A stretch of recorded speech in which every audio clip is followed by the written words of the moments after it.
members here. It is now 6:32 p.m. I'd like to go ahead and start the meeting. The Board of Aldermen of the City of Brookshire will conduct a special meeting on Monday, March 27, 2023 at 6 o'clock p.m. in the council chambers of the Brookshire Municipal Building located at 4029 5th Street. Before we start, we would like to have a prayer. Anyone feel like they want to give a prayer, we'll welcome it.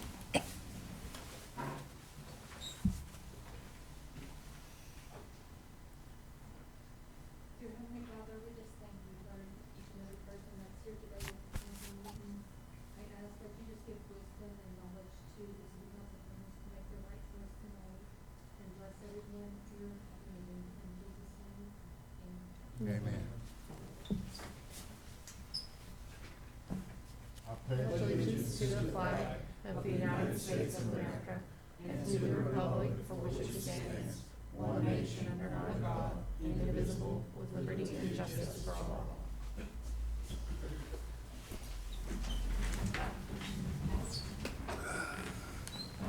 Thank you, Ms. Sherry. Mr. Rodney, you do the roll call for us? I have it, Chief. Mayor Branch, Here. Mayor Pro Tem Branch, Here. Alderwoman Taylor, Here. Alderman Hill, Present. Alderwoman Newville, Present. Alderman Stamp.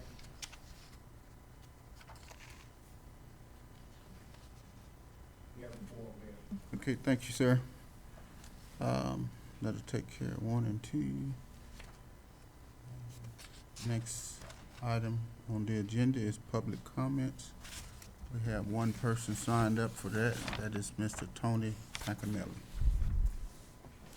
I just wanted to give you all an update on what's happening with the sesquicentennial event for the county. It's going to be held here in Brookshire on April the 22nd, and let you know that things are moving forward. It's looking pretty exciting day we're going to be having out there. We have a big family day planned from 10 to 5 with petting zoo, kids, games, and activities, a vendor fair coming together, all kinds of exciting stuff. And we're going to, in the evening, be having a street dance right out here, and the Brown Sugar Band is going to be coming and performing for us for the evening. So exciting things happening out there. One of the things that is happening is that we're going to have some time for the mayor, if you would like, to do a proclamation about the 150th. So we'd like to extend that invitation to you, if you'd like some time that day to do a proclamation from the city of Brookshire for the 150th anniversary of Waller County. We'd be happy to provide some time for you to get up and read that, or have somebody read it for you, or whatever you might like to have happen there. And the last thing I'd like to do is I'd like to just publicly recognize Quotacious Dunn, Cheryl Rogers, Margie McFarland, and Ryan Oberon from the city of Brookshire, who have all stepped up to join me on this committee and been very intricate in part in making all this happen. So if you see them in the community, be sure you let them know that we appreciate them stepping up and helping us out. Absolutely. Thank Thank you, you. sir. Okay, agenda item number 4, approval of city council minutes from March the 2nd, 2023. Make a motion, we approve the minutes as presented from March 2nd, 2023. Second.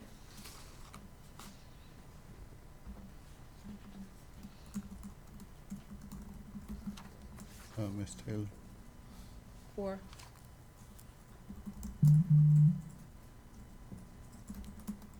And Ms. Branch. 4.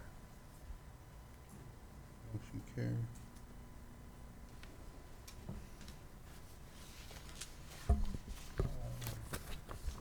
Agenda item number 5, spraying for mosquitoes and related services within the city of Brookshire. I didn't have anything in my packet related to this as far as pricing or anything. And there's another vendor who has reached out wanting to at least be considered, so I'd like to table this until we can have both the pricing from the present vendor and the vendor who is interested in submitting a bid as well. So my motion would be to table. Second.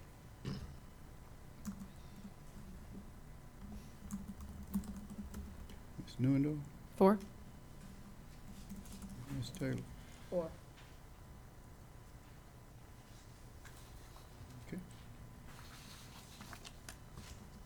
Agenda item number 6, approval of resolution 1433, a resolution providing a contract with Human Resources and Payroll for provision of general resource services.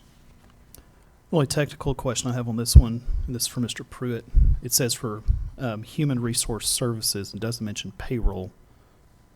Is that an issue for us with the intent of knowing if they're going to do payroll as well? It Okay. says for human resources and payroll services. Mine Mine just does. said human resource services. So the name of the company is the Human Resources Payroll, but General Human Resources Services, payroll and packets. Provision of general human resource services.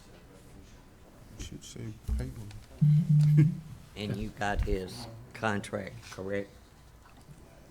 That's what was emailed. That's what I'm saying. How do you get that one? If you're ready for a motion, I have one. Yes, sir. Make a motion, we approve resolution 1433 as presented. Second.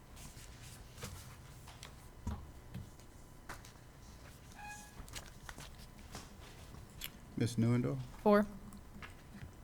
and Ms. Taylor. 4. The motion carries. Agenda item number 7, approval of resolution number 1434, a resolution providing a consent to the creation of the Waller County Municipal Utility District. Can we hold this one till right at executive session? Because I think there's going to be some discussions we want to have at that time. Would y'all be okay with waiting and throwing it further down the agenda? All right, thank y'all. Come back to it.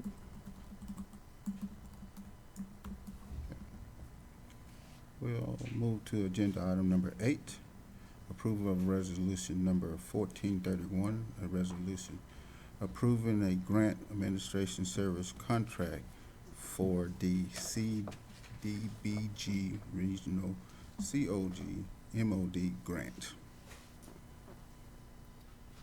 And just for public as well as council's edification on this one and the next one, this is related to that, the MITMOD grant, which is going to kind of have that drainage component that we're going to kind of be doing agenda item number 9, I believe, is the interlocal agreement with 10 is interlocal agreement with the county.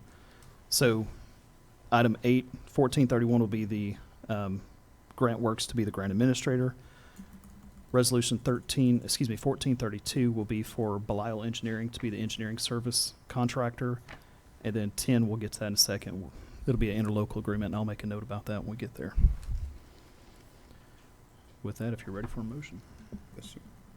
Make a motion, we approve resolution 1431 as presented. Second. 1431.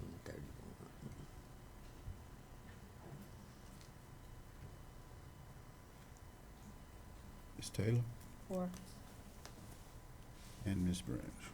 Or Motion carries. Agenda item number 9, approving resolution number 1432, a resolution approving an engineering service contract for the CDBG Regional COG MOD grant. Make a motion, we approve resolution number 1432 as presented. Second.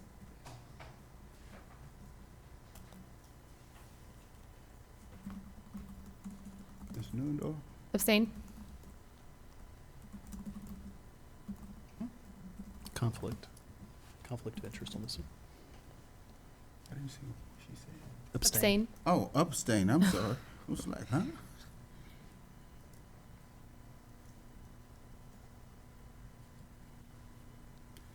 Okay, Ms. Branch. or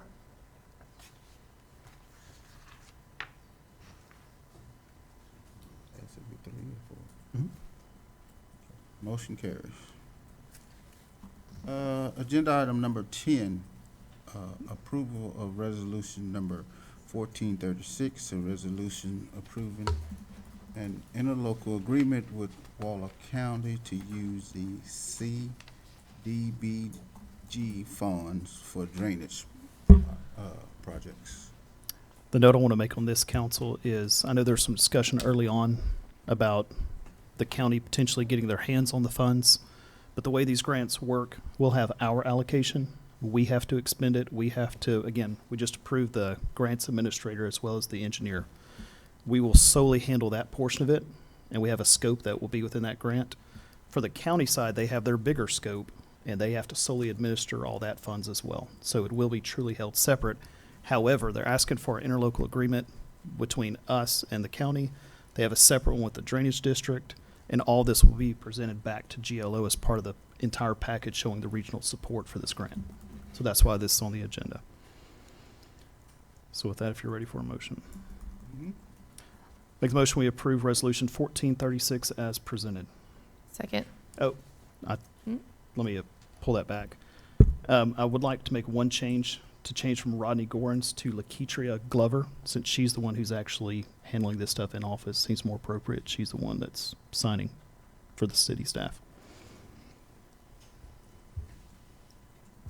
Second. Ms. Taylor 4. and Ms. Branch. Or, Motion carries.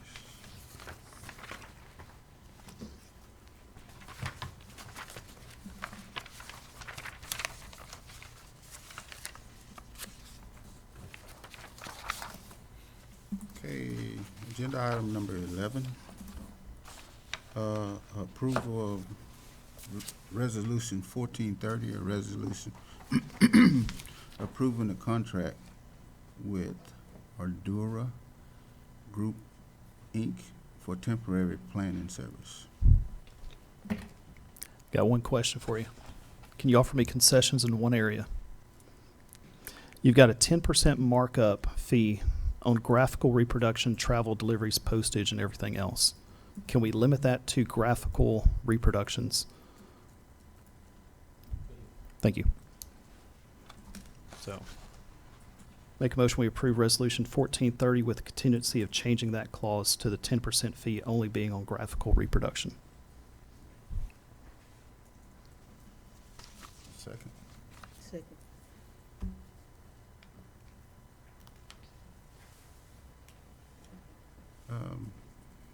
Ms. Newendorf 4. and Ms. Branch. I'm gonna abstain, Mayor.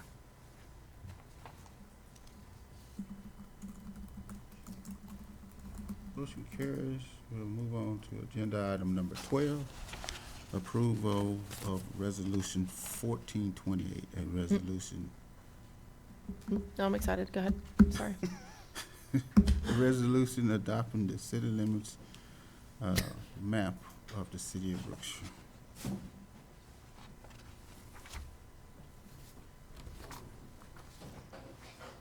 She's going to present on it, right?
While it's loading up, we can start. Good evening, Mayor, members of the City Council. My name is Lata Krishna and I'm with the engineer. And thank you for giving us this opportunity to work with you all. Is it okay if I make the presentation from here so that I don't have my laptop? Sure. Will you turn that mic?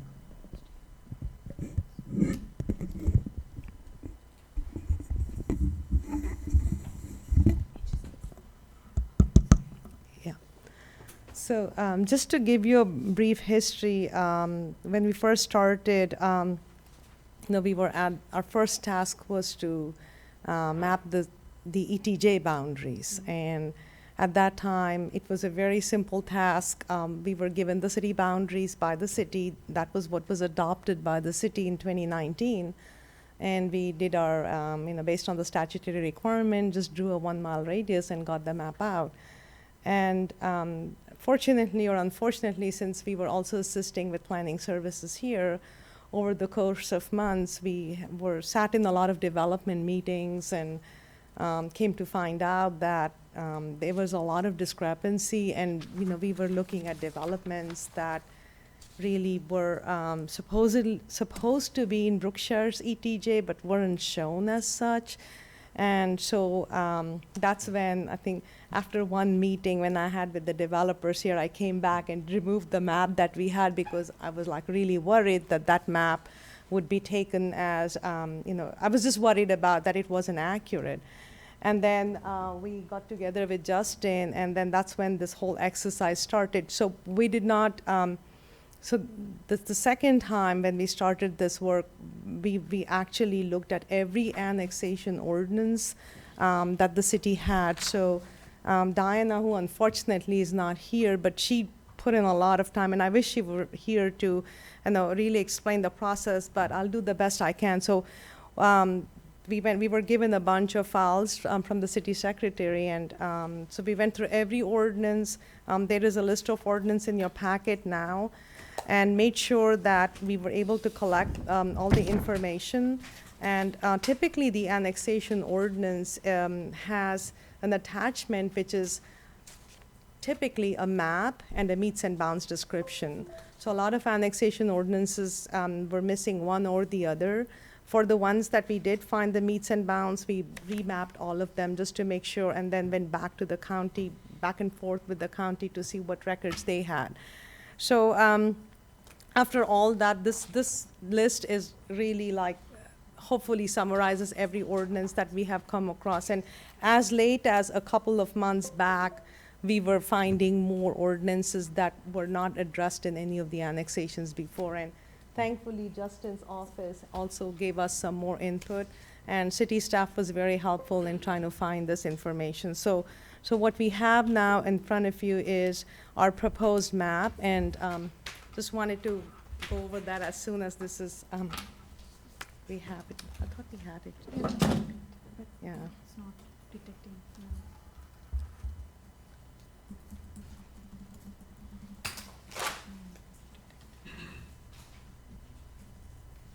I can get it. Yes, I have a PowerPoint that I was going to use also in the package, so just in order not to waste any more time, I can kind of go over it.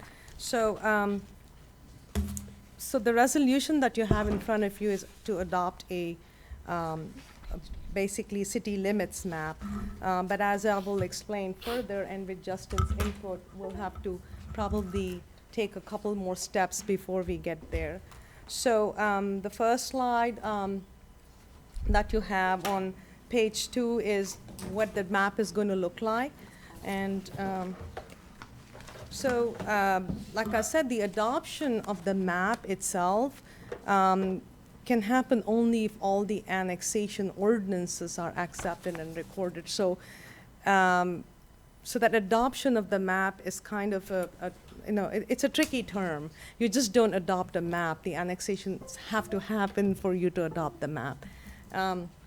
So the scope of this project was just, like I said, go through all the annexations and de-annexations, because what we also found out were along the way some of the properties were de-annexed. And it's important because the city services are the cities, the properties inside the city limits need to be serviced. It's important because of taxation. As I will explain to you, some of the city's properties were annexed, but not paying taxes, and then also to just make sure that they're codified in a manner that is legally sound. And so, so what we have now is we have a draft map, and we have digitized all these ordinances, and the list is in your system so that it's readily available for future work too.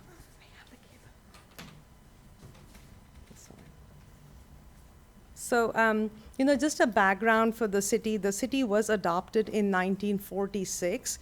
I'm sorry, it was incorporated in 1946. And since then, a number of annexations have happened. But what was interesting was in May, when it was incorporated, a couple of months back, after that, there was an ordinance that de-annexed the northwest corner. And for some reason, over the years, that never got recorded. So all the maps that you see from then on still show those properties as being inside the city, where actually they were de-annexed. So the new map that we have, you won't see those parcels in the new map because of the de-annexation, and that's on slide 5 of your packet on page 3, the top slide there. So I talked a little bit about the process that we went through, just to share that. And of course, some of the issues were just over the years, there were changes in the way the ordinances were numbered. The archiving procedures were had changed. The city had a decent list but which was still incomplete, so we had to go and fill in all the gaps. And some of the ordinances did not, or we were not able to find the attached map or the meets and bounds.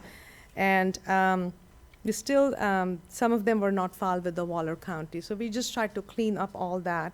And I guess some of the issues were basically the discrepancies. We found that, the maps that had been adopted, there were some inconsistencies between the one map that was adopted was called Brookshire 01, and then there was a formal adoption of a map in 2017 and then one in 2019, and there were some discrepancies between those. And we found one case where the annexation was invalid, and the reason why it was invalid is when you annex a parcel, the state line, I'm going to, Justin, please correct me if I'm wrong, requires that the boundaries be contiguous with existing city boundaries. You just cannot annex an island by itself. And so we found one case where that had happened, and there were some overlapping annexations. So one area was annexed as part of a previous annexation, and the same area was annexed as part of the second annexation. That's not a big deal because either way it was annexed, right? And then in terms of city taxes, there were 7 properties now that are currently paying city taxes, but we couldn't find annexation ordinances for them, and those are listed in your packet too. And then there were properties that were annexed, which are not paying city taxes, so we find both cases there.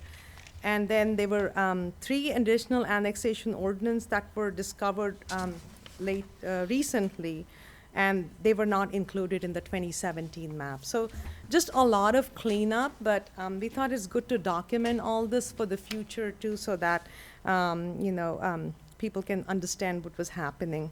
Lata, could I interrupt you just for Yeah, a sure, second? please. 2019, the resolution 1291, that got deemed not as an official map, because I remember at that time the people that done the map annexed or put people in the city that was actually not in the city. Mm-hmm.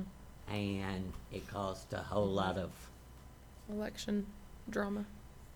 not only election drama, but we had people paying taxes Mhm. that Didn't we need had to reimburse taxes, and I want to make sure that Right. we're not, Right, so if you look at page 6 of your package, slide 11, that map shows where it says ordinance 4 remove. That was the one where it showed that those parcels were part of the city, but that's the first de-annexation that happened. Okay, So our new map does not show that as being annexed now. okay. Because, yeah, I know so that was, yeah, you're right, that's the 2017 BIS map that had the issue, and then. Erroneously. Right, and then later on, actually, Dr. Clay prepared an amended 2019 map that did show them removed. So that's not a big deal because it's easier to clean that because they were de-annexed legally. So, yeah, you're right. So that's also been documented here. And so, and if you look on page 7, so that was issue number 1, the one about those,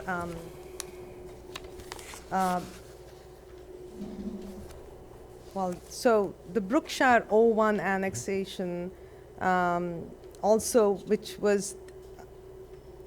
that was adopted in 1982, and that was not an annexation because it was an official city map that was adopted. So everybody keeps referring back to Brookshire 01. But again, like I said, the map has to be adopted only after the annexation ordinances are passed.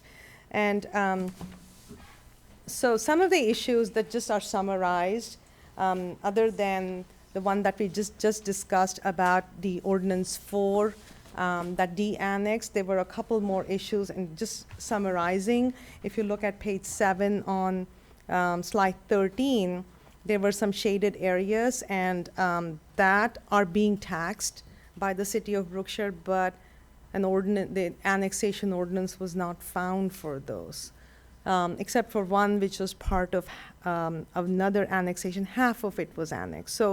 So that's one thing that we have to resolve with legal and see what is the implication, because what does the city need to do to actually annex them now?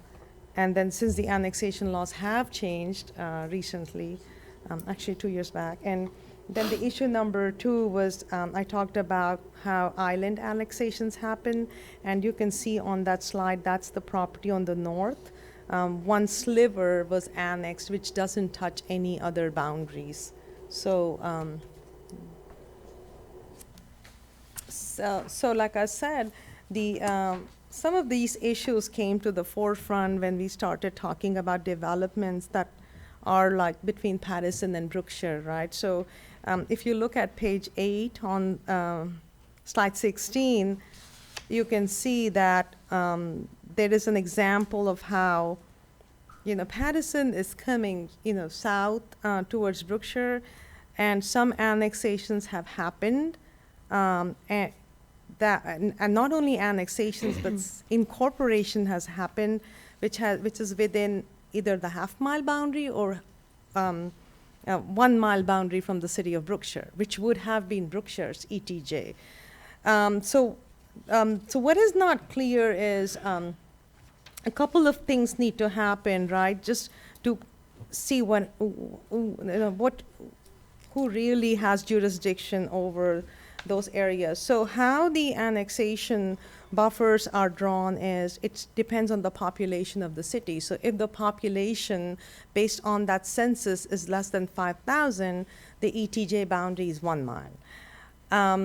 I'm sorry, if less than 5,000 is half a mile, and more than 5,000 is 1 mile or equal to 1. So what needs to happen, especially in that area that's shown on page 8, is we need to go back and see what was the population in 2000, what was it in 2010, and when 2020, and figure out when did the population cross 5,000, and at that time, what was the city limit look like? So that's one thing that still needs to be done to resolve that dispute.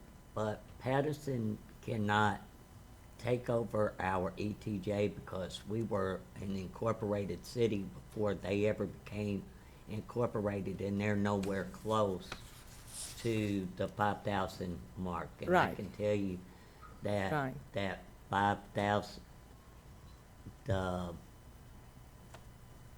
us going to 5,000 mark happened in 2017 when Eric Scott and Dr. Clay decided that we could count people that was in jails and hospitals and births and deaths, and we have no hospitals and we don't have a jail that holds people more than 24 hours. So I asked the question back then, how could we Yeah. claim 5,000 people, and what would happen in the case if it came out that we weren't at 5,000 at that time?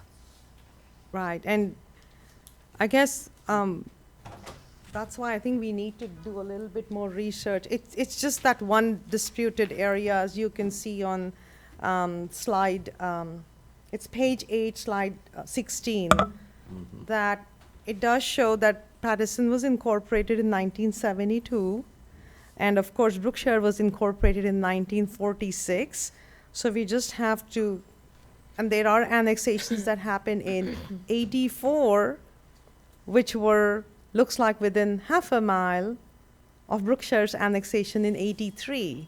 So it's just going back and mapping that, like I said, going back to see what came first and how did that line move. It's very close, and so, yeah. But they shouldn't be able to, if I understand the legislation correctly, when they done you can't just reach out and annex anybody anymore. The person would have to be annexed. When they made that rule, it also made the rule that you had to have 5,000 people, and Patterson comes nowhere close to 5,000 people. And we were incorporated before Patterson, so it really doesn't matter what Patterson says, one way or the other. Right, probably. Is that a true and correct statement? Right, so if Patterson is less than, they would still have an ETJ boundary of half a mile, right? Because they were less than 5,000. I mean, from the time you're incorporated, you get half a mile, that's just the Right, base thing. but that's all they can have, because Yeah. they're nowhere even close to 5,000 people. So really what Lotta's showing, I mean, if we could get the map up there, but Yeah. the thing you'd see is that we have, it's essentially a timing thing, you look at, We have, yeah, that map there, I mean, from what it appears is that they have an incorporated portion though that was within, or no, I guess, so the incorporated portion that they have, the problem is that on the incorporated for 1972, they would get half a mile, so we could see on that date, you know, when they were incorporated, on that date. what was the population of, What their ETJ looked like. uh-huh. I'd assume, just by assumption, we have half a mile as well. As you're incorporated first, your ETJ is set, then they're incorporated second, then their ETJ would bump up against yours. So it would not overlap, it would bump up against, So it would okay. go Up to, but not exceed yours. So I think that's been the biggest question so far, but then were you mentioning that for lack of a better word, the island annexation? This is a state law, federal law? It's a state law. State law, and again, that's one thing we have to go back and see, is that the only way you can do it, there's theoretically a way to get an island annexation, and you can theoretically do that through a development agreement, but we have absolutely no record of that happening. So the two island annexations that are shown here, Yeah, if they're, you know, if they're presented correctly on the map, then those aren't official. they're not valid, or, okay. And what Lotta was showing is that, we think how those came to be is in this Brookshire 01, is that what it's called? You know, I think in 1980 something, there was Right. a map that was adopted, called Brookshire Brookshire 01. 01, and that just had put the city limits down. But there was something wrong with that ordinance, like either the exhibit wasn't attached or something wasn't there. But from that point onward, whatever was in that ordinance, which is taken as the city limits, that assumed a bunch of annexations done and that through that map. So that's where some of that stuff came to be, and, but like Lotta was saying, you don't annex through just adopting a city limits map, you have to go through the whole Right, annexation process. right. So that's where a lot of problems. Mind blowing. Let's just draw the line on Oh, no, I'm just reminiscing on a that's- meeting that we had as well. This is, Yeah.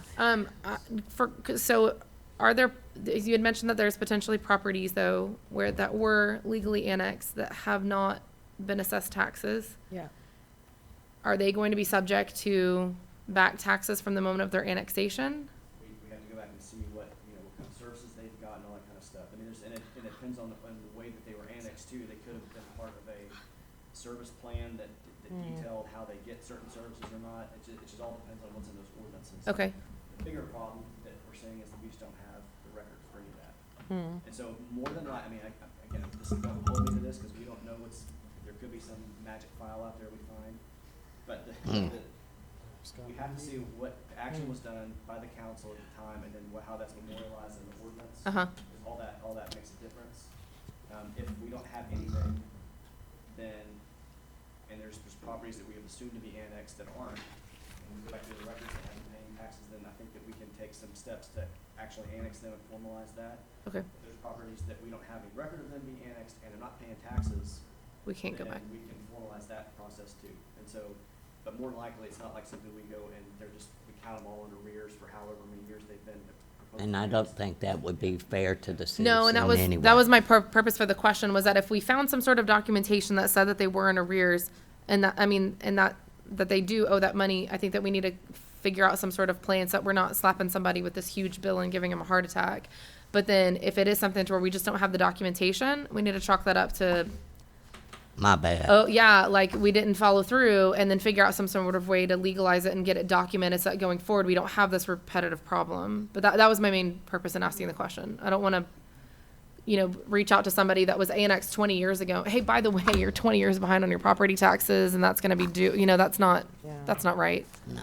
So, And I think what has happened is to complicate matters is the change in the annexation law, right? So, and that's why when that happened around 2017, a lot of cities were scrambling to clean it up and just do massive. I know Justin and I were in Lubbock then.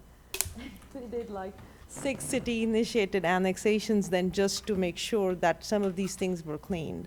Sure. And so now the change in law, it brings up a new issue is for all these parcels that, that think they're annexed because they're paying taxes, but they're really not. What do you do about them, right? Do you just tell them that you've been paying taxes anyway, so are they considered de facto annexed, Well, or? so the legal problem with that stuff, there's a general statute that's just essentially says that like any decision made by council or governing body is deemed to be valid, after a certain amount of time, depending on what it is. And so, whatever the timeline, I think it's like 4 or 5 years, as soon as there's no litigation with it, then it's deemed to be valid. So here, what you'd say is that if that applied here, that, there's been no litigation on it, people are paying taxes on an unannexed property, so we'll just assume they're annexed. Problem is that statute doesn't apply to land use issues or annexations. And so the bigger issue then, besides the back paying of taxes, if that were applicable, would be the land use actions by Pattison into Brookshire's ETJ, where those have to happen by consent and approval, and as far as we know, that hadn't happened from either city. And so there's some problems between the two cities. And so, there's another question on some land. The street right across from Royal High School, you go back in there, I don't know the name of the street, and there's a cemetery. Pattison annexed part of that property there, that island, which is an island, and they can't annex that because they skipped over all of Indian Oaks. So therefore, that annexation should be null and void.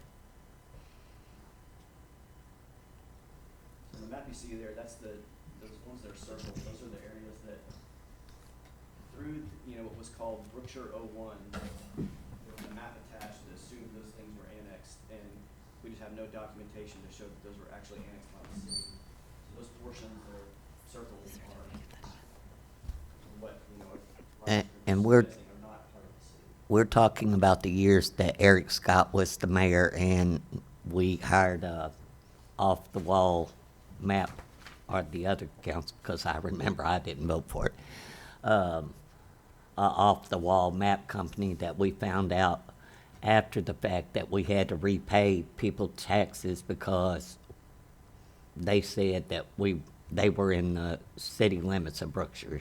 Is that a Oh. true and correct statement? No, they're a very valid company, but if bad information is given, Correct, bad information is spit out, right. and that's the problem. Bad information was I, given. I just wanted to make sure that was on record. No, yep, absolutely. So the floating, you see the one at the very top, Yeah. that's the one that there's a little sliver of land that doesn't follow the meets and bounds that are associated with that ordinance. There's no. This is this, turn this way, but what is Nothing connects it to the city. And assuming that was done under the annexation laws at the time, wouldn't allow for that. And there may be something in some file somewhere that shows that there's some special exception to that, but we haven't found that yet. And then Yeah, on this the is- ordinance for removal, that's the one that was de-annexed almost immediately from the incorporation of the city. And then there's some other discrepancies circled there too. Yeah, but till 2017, that area was not treated as it was de-annexed, so, yeah. So that's ordinance 4. And then, if you go to the next slide, so this kind of summarizes the, the areas that, need to be somehow corrected or rectified. Ordinance 4 part was easy because that's just removing from the map, so out of these 3 issues, at least one is resolved, so that's not an issue anymore. But if you go to the next slide, then, so this is where that ordinance 4 map, where it kind of cleaned it up. And then next one. So this is the other issue where these are certain parcels within the city that annexation ordinances were not found, but they're still being taxed. And so these parcels have been removed in the proposed map. So I don't know what that means, if these people now, are they, legally, like, does the city have to pay back their taxes? But unless we do some more research and find these ordinances, we're just not able to find the ordinances for these. And unfortunately, normally, like, the ordinances are numbered, so you're able to, follow a logical numbering system, but in Brookshire, the numbering kept changing, so we Yeah, I are not noticed. sure. If you look at the list that we have provided of all the ordinances, it'll show that. And then the I next. don't know how we got 1267 and 1291, and we're now on the resolutions we just passed. 14, I meant, really. And the next one is the second issue that we have, that's a major issue, is we talked about the island annexation. So that one, not sure how it was allowed to be annexed, or I don't think the laws were any different then, because that's 85, and, we still have the same contiguity requirement. So, that's another one for legal to, kind of guide us on what does that even mean. So what we did was, again, the North Tract has been removed from the proposed map because we are not able to support that. And if that's the right thing to do. So if you, go to the next one then. But I think other than that, we are getting very close. I mean, everything else has been resolved, and this just shows, as I said, the next item is the ETJ boundary, but until the city limits are resolved, ETJ depends on the city limit, but that's a very easy exercise. It's like a 10-minute buffer exercise in GIS. And this kind of shows you what that numbers mean, half-mile ETJ boundary and a 1-mile ETJ boundary. And then if you go to the next one, next slide, yeah. So the next slide shows the issues with Patterson. And if you look at that big map on the right side, we dated those annexations. So you can see in 1946, the boundaries in Brookshire, the boundary, incorporation boundary of Patterson was, very close, maybe like 0.6 miles. But then if you look at where it says half mile, that area, in 83, the parcel that was, so this parcel, for example, was annexed in 83, and then if Patterson annexed this in 84, that clearly was within the half-a-mile radius. So how did that happen? So there are some issues there which, again, legally, I don't know how that's going to be resolved, so I don't want to say clearly, but it appears that they did annex some land, just based on this research, that really was in Brookshire's ETJ. And we didn't find any ordinances that released that land from Brookshire's ETJ either, and I don't know if any of you remember if city went through that process of giving them your land. I didn't come on board Pretty till sure Jess has been here since the 2008. '80s, so I'm sure you'd remember, right? That's not happening. Yeah, so, but this clearly is an area that is disputed. And we're happy that they also have their map online, so we were able to find, they're also very transparent, they have their annexation map online. Quite say that. So, that's their entire map. And as you can see, they've also annexed some land that's island annexation, so. Yeah, and yeah. So yeah, you can see their map shows Brookshire city limits down below in that brown line, so, yeah. So basically, that's where we stand. I know, that unfortunately, I kind of apologize because the whole purpose of the study was to resolve that area. We've resolved everything else except for the Patterson annexations, so. And will we be able to, That's a legal issue now, so. The resolution there, it's gonna be to adopt a city limits map. Do that, then our DER can then adopt the ETJ map, depending on how you set the city limits map. The questions there would be what to do with the parcels that, that we don't have data for. And so one way you could do it is you could adopt a city limits map, with the exception of all the parcels in question. I don't think that's gonna, for the ETJ purposes, that shouldn't make much of a difference, except for that one sliver that's way up north. Because once you have that, if you counter that somehow as part of the city, then your ETJ would extend just that much more. But for the purposes of the Patterson question, I don't think there's really anything that's an issue on the city limit side that you couldn't adopt. And another good thing is when we post it online and all that, it's not, that city limits map doesn't bind anybody. It's for display purposes only. So when you're making land use decisions, that kind of stuff, or somebody's buying property, they can't rely on that map. And that disclaimer is posted on the Yeah, map itself. that will be posted. But you are required to have city limits map and ETJ map on this.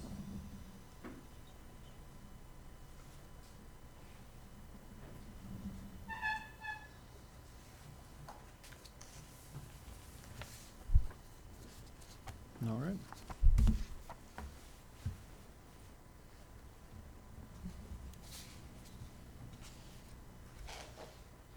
So the action item, or go to the first, yeah. The motion would be to, Just to if approve. you're, moving forward, either way you have to, I guess vote one way or the other, but the motion would be to adopt the city limits map as presented, I guess. You can do that, or just say this is as presented with the exception of the parcels in question, and then will not display those, whether or not they're in the city or not, we don't know that for back now, so come back, find it, and then we can just pop them in the map later. Mm-hmm. say that we found that it was ours, but we haven't collected taxes and now the landowners, thanks to the legislator, decides they don't want to be part of Brookshire. Could they, for the lack of a better word, fight us on that? Or There's still a de-annexation procedure, and they can do that. You can, theoretically, you could take action to deal with that ordinance, in the past. But, more than likely the issue you're gonna have is that somebody that hasn't been paying taxes is now gonna be found to be inside the city limits.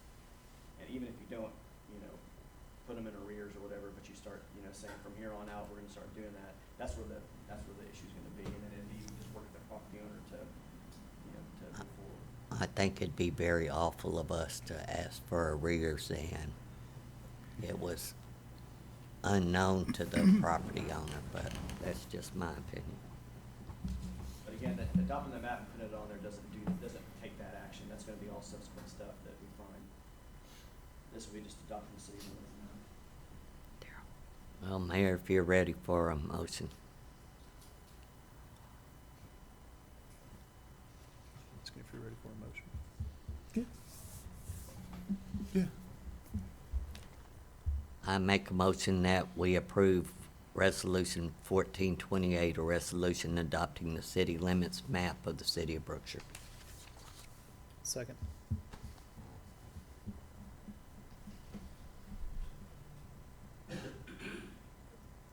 Ms. Newendorf Four. and Ms. Taylor. Four. Okay. Motion carries. Agenda item number 13, approval of a resolution number 1429, a resolution adopting extraterritorial jurisdiction of ETJ map of the city of Brookshire. I make a motion we accept Resolution 1429 adopting the extraterritorial jurisdiction, ETJ map of the city of Brookshire. Second.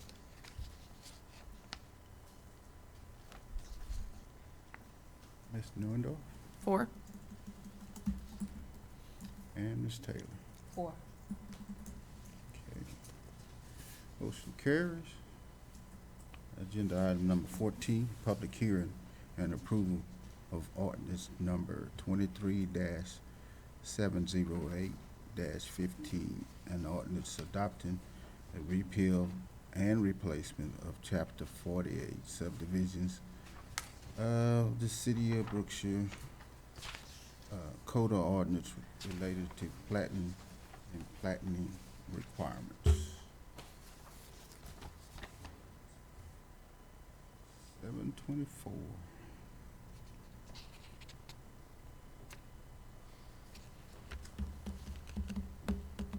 opening the public hearing? Hmm? You opening the public hearing? Yes, 724.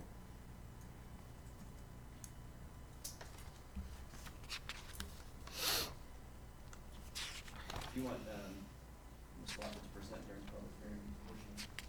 Sure. She wants to. Thank you, Mr. Mayor. Yeah. Sure. I'll just keep it very brief because you all have seen it a few times. And one of the reasons we are here is, a couple of years back, the city wanted to be proactive and take some measures to embrace growth in a manner that the city wanted. And considering that there is no zoning in the city, it's a little, the cities without zoning have to rely on their development ordinances and subdivision ordinances. So we started looking at the development and subdivision ordinances and proposed some recommendations to make sure that the new developments had higher standards, the residential communities that were created had a higher quality of life for current and future residents, and also that the new growth, especially commercial growth that came in, did not have any adverse impact on existing residential in terms of buffer and things like that. We also looked to make sure that whatever recommendations were there were legally sound. I mentioned that there have been some statutory changes over the past few years, so made sure that anything that was in the code addressed that, and also added some diagrams, some illustrations, and changed the format to make sure that it was easily readable, and in the future, when it transitions to an electronic version, that hyperlinking would be something that would be easily done. So, as I mentioned when we started, these were some of the tasks that had the City Council had identified at that time. Looking at development adjacency standards, plotting, tree protection was another one that some of the council members were anxious to have it in place. Signage, also just looking at websites, making information more transparent, helping developers to navigate through the system better. So in terms of that, there was a development handbook that was produced, which is online. All the application applications were streamlined, operating procedures added, and flowcharts included in the development handbook. Contractor registration was brought up then, and it's on the agenda now. And then just submittal requirements were standardized, and also better coordination with external agencies like in the drainage district and the water district and things like that. One of the things that the council had asked us to look at that time was look at the fee structure and see where we were at and make some recommendations, and also make sure that since the county had already adopted Atlas 14 for flooding, for flood zone protection, to make sure that the city was on board so that the developers didn't have to work with two set of standards. So if you look at this list, everything that's in green already has been done and in place. The adoption, the ordinances that were required to adopt the changes in the ordinances have happened. The ones in red are the ones that we're going to discuss today, which basically is the platting requirement that includes the tree protection, and then we'll talk a little bit more about the fee structure. So this is more about platting. This timeline, just wanted to update those who, kind of were not there. We started, the preliminary discussion happened in 2021, and I guess one of the reasons it took so long was COVID. I mean, we were not able to have any physical meetings. If you remember, the first meeting was online, and we just felt that it wasn't very effective, so it took a little bit longer. And then, so we are here finally. These chapters have already been adopted. The last set of adoptions happened in November of last year, and so we have chapter 10 and 48 that deal with some of the other things that I mentioned on the agenda today. So platting, a few things about platting in Brookshire is the ordinances were written prior to, again, changes in the state law that allows cities to adopt simpler processes. So now, based on state statutes, you can have like 6 type of plats. And one can argue that it makes it more complicated, but it really doesn't, because minor plats or like smaller plats that involve 4 or less property, changing of a property line, moving a property line, moving an easement, can all be done through processes called either minor plat, amending plat, and development plat. If somebody is just platting one parcel, they can do a development plat. That's what the state statute allows. But in Brookshire, right now, there's only one process, which is preliminary and final. So even if I have to move a property line to adjust something by a foot, I still have to go through a 2-step process. So it obviously takes a lot of time and effort. So introducing these types of plat will be beneficial to the citizens. So the first 3 type of plats is approved administratively by the mayor or his designee. The preliminary, final, and replat that are a little bit more complicated would still come to the city council. So that was one thing that is being proposed. The second thing is also it's not clear about public improvements. As you know, if a large subdivision comes into town, they go through a preliminary plat process, and then there is this stage where they have to build public improvements, meaning the roads that are going to be public, water, sewer, and then they have to final plat. Once the final plat is recorded, it gives somebody an ability to sell a piece of property, and they can come knock on your doors for a building permit. So what cities do typically is make sure that before a plat is recorded, that at least the public improvements are in place, so that, the drainage works, you turn the tap on, there's water and stuff like that. And there is a street for people to get to their house. So the current code is not clear on what is that process. So that's been clarified.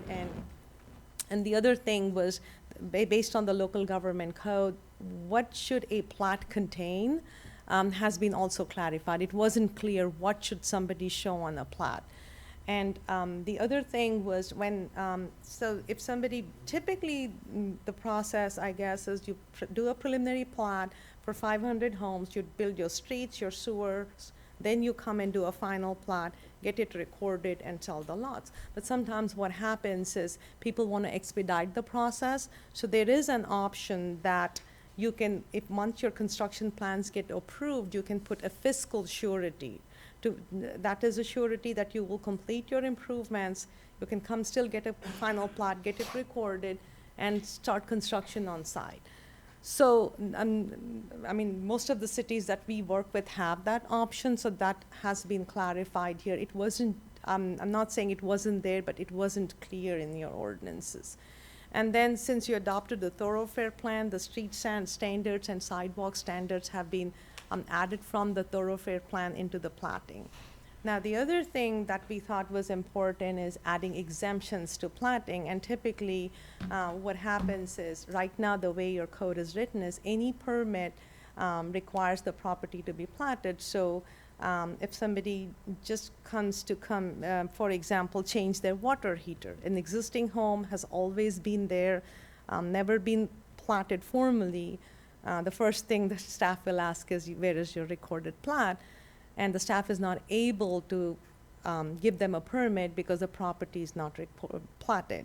So what this exemption does is it says, if it's a change that's internal, doesn't affect anything exterior, the house has always been there, then that is exempt from platting. So if you look at your packet, there are a number of other things, like smaller things, especially alterations and additions that do not increase the footprint, and all the lots in the Brookshire town side, because that town side was platted at one time.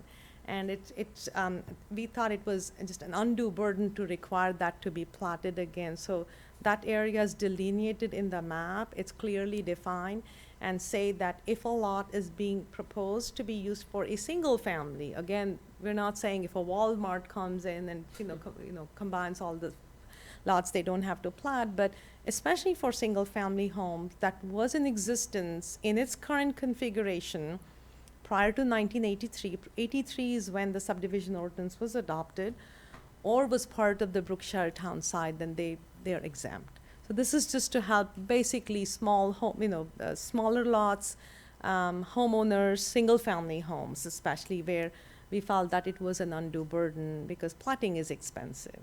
So, so those are some of the exemptions added. Does that go with commercial also?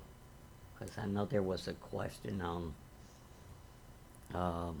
more than $1 million project that somebody was asking to be replatted, and there's no reason for it to be replatted. It was platted in 1956. Do you know what I'm talking about?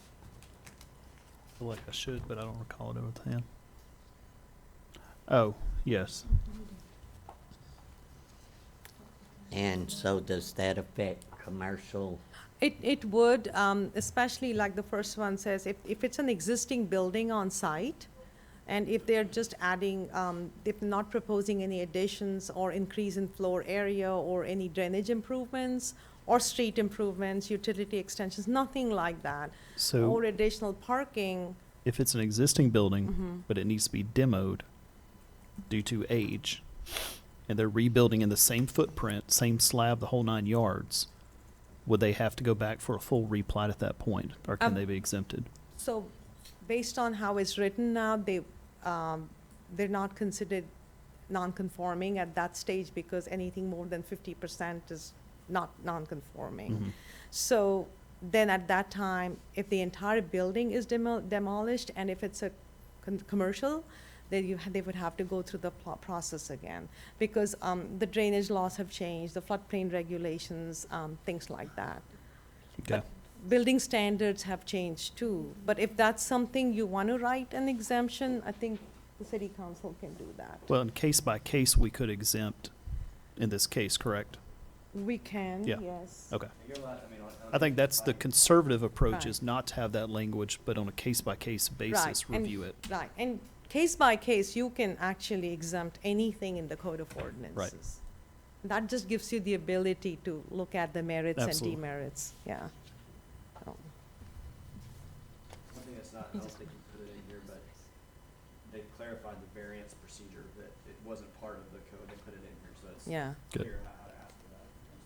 right, so the process is there, and we have an application form, so any variance will come to you all, so you're more involved in that.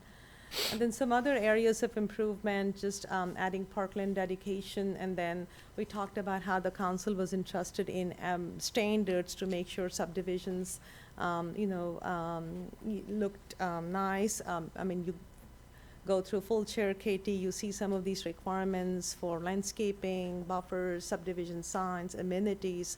So I will confess that what we have proposed is not like rocket science, to be honest. It is happening in other cities, so Well, I have a question. Somehow we've came up with now each home must have a 2-car foundation. Parking lot, Oh, Garage, garage, parking it's lot. driveway and garage. so So what if you have a lot that you build your home on and you don't have enough room for a 2-car? Some people don't even own cars. I think that. It's a hardship variance at that point. Right. yeah, right. And we've been very strict and have held people up 4 to 6 months on a car, what do y'all call it, a carport or Well, it's parking? the driveway Yeah. and 2-car garage. And I think that this is my personal opinion, that we have hindered people getting into their own homes, worried about a 2-car, So how many of these have we had? well, I know This that, specific instance We had, that took 4 to 6 months. oh,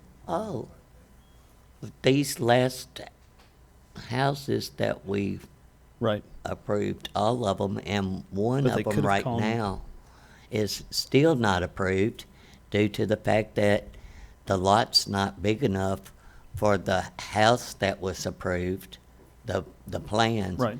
And for it to have a 2-car, I meant, But it's just a hardship variance. I mean, we did one last week, or last meeting for, I believe, whatever home that was, we did some variances for them.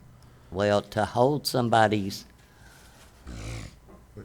building permit up because we're worried about if they're gonna have a 2-car foundation or carport or whatever y'all call it, I think is very, No, that wasn't the only issue on those. There was the need for asbestos reports and demolition, and there's Oh. a little bit more to those than just this particular deal.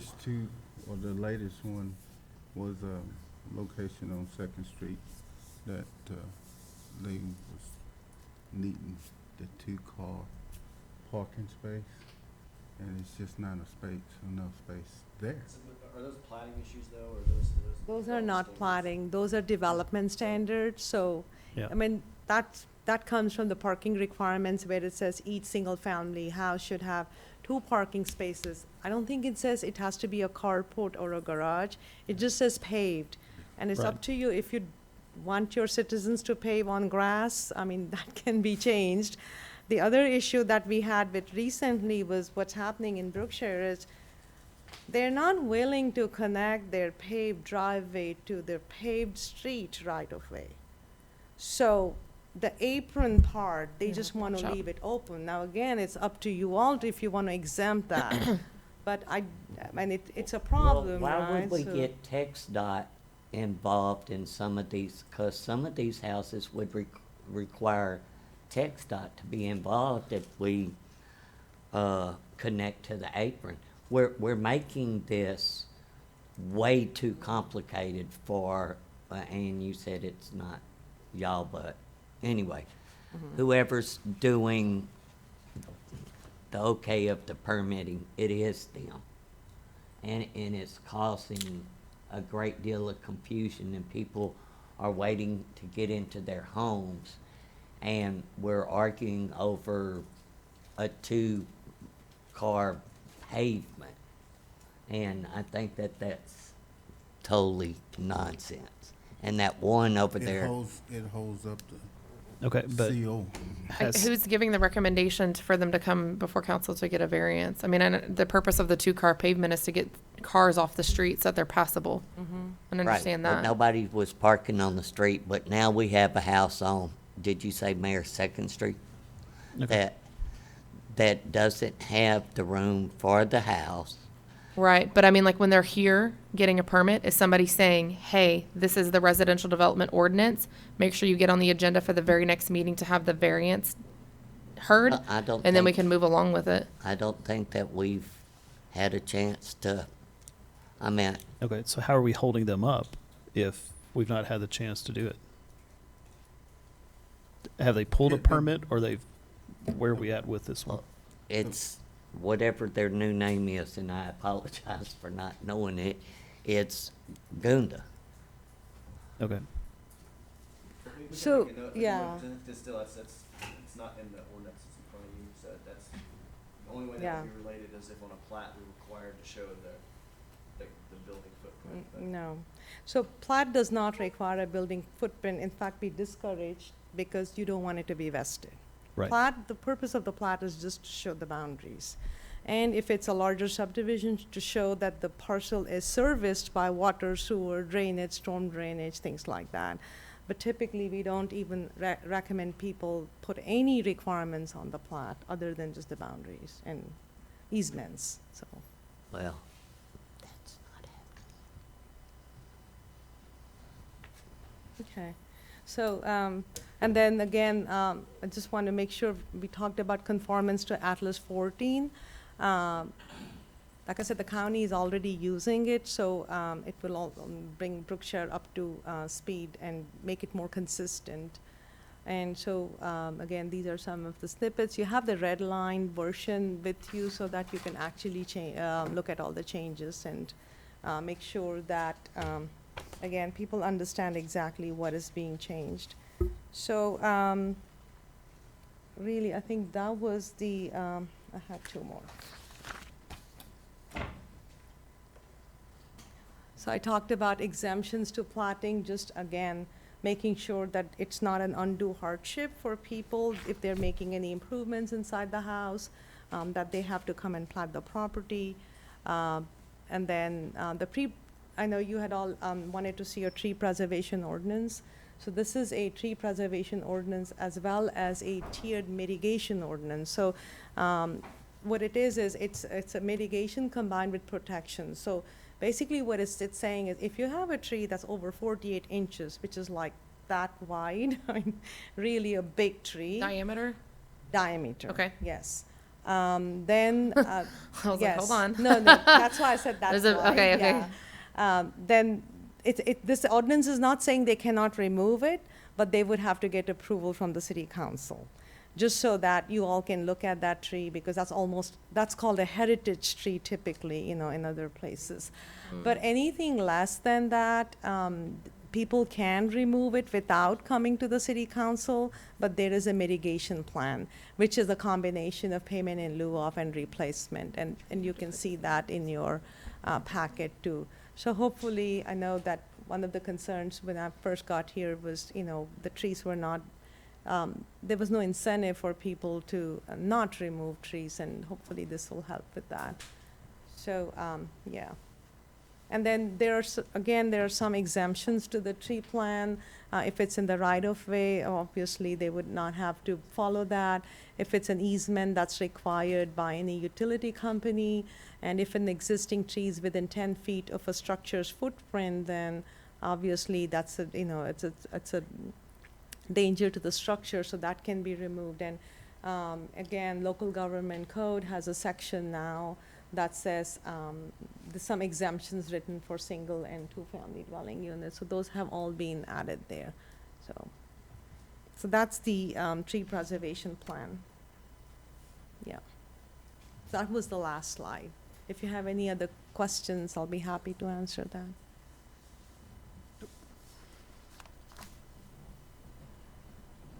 still in the public hearing, so before you close it, anybody wants to speak? That's what I was looking around for. I had one question about the parks preservation. It says now 1 acre for 50 units. If there are less than 50 units, will there be no requirement for green space? up to 50 units, I think. Let me just go back and see what it says. Typically, it's up to 50. So I went too far.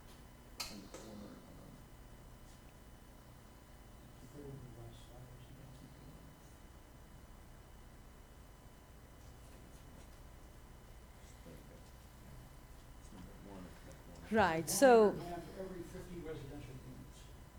correct. So, If I have less than 50, I don't have to put the waymaker. so that is correct, the way it's written. But anything over every 50, yeah. 50 to 100, or we can write it. But if I do a subdivision with 49 units in it, I would not be required to provide any green space according to this. That is correct, the way it's written, yes. And that's, again, So, but it's my understanding though, that through developmental meetings that we can potentially incentivize developers and request that green space be added. So it's not like there's some flexibility and discussion there from what I understand. right. So again, like if you look at 50 residential units and 5,000 square foot per lot, right? So they might not have a lot of land to give 1 acre, but if you want to prorate it, you can do that. This can be written in. Or in our area, the reality is they're probably going to have a retention or detention pond, and so they're going to have some sort of green space available. Hello, we're flood zones, so. Which you will see in the detention part, it says that detention should be developed as amenities. So you'll Right. get a chance I was going to say look there's at the that. landscaping requirements around detention and retention ponds, which would, Yeah. and for a developer that's wanting to sell lots, it would behoove them to have some sort of green space or amenity to attract people.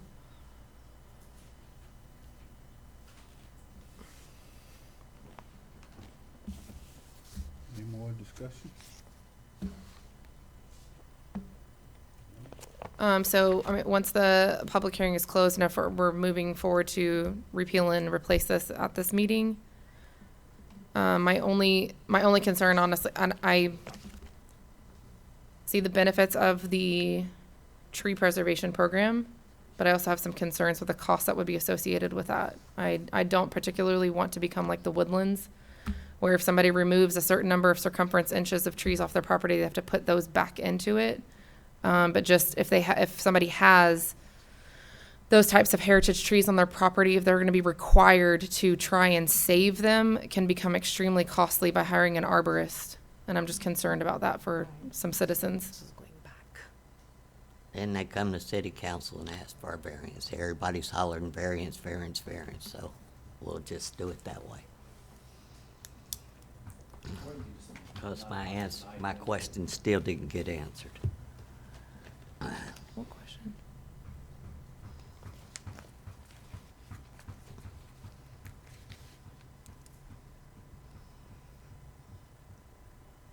You gonna ask some more about your question? Or No, I'm not. any other discussion?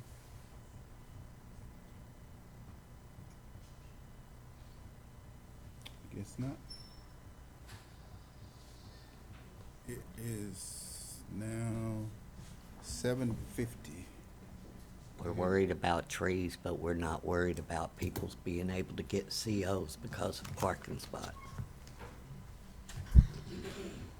I just have to add one thing, though. If you look at what's in their packet, it says either you can replace based on the ratio, or you can pay a fee in lieu of. That fee hasn't been set yet because we were waiting to get feedback on that. So we haven't proposed any mitigation fees, but that's something you can look into. And or if you want to change the requirements, that's fine too. This is just typically standard, and I think we just do a comparison and see where we land.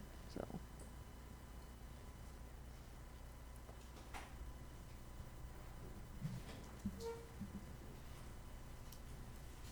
Now, are we finished? It's now 7:51. Close this meeting.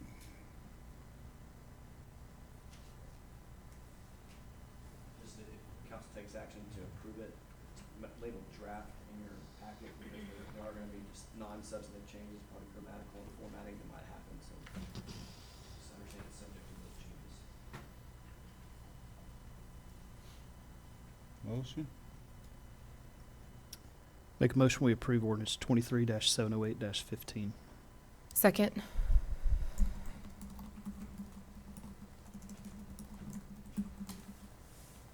Ms. Taylor, 4. Ms. Branch, Or, carries. Agenda item number 15, public hearing and approval of ordinance number 23-709-15, or ordinance adopting the implementation of a contractor registered procedure and associated fees. So council, this is a suggestion that you don't have right now in any of your ordinances, any requirement at all for contractor registration, which is a pretty standard, requirement for most cities. So all this does is add that into your code, require contractors to have minimum requirements registered with the city, or, they can be doing ordinance. And then there's gonna be a fee associated with it, but that's the next agenda item, it's part of a larger deal, but essentially what this does, it sets minimum requirements for contractors and then requires them to register with the city.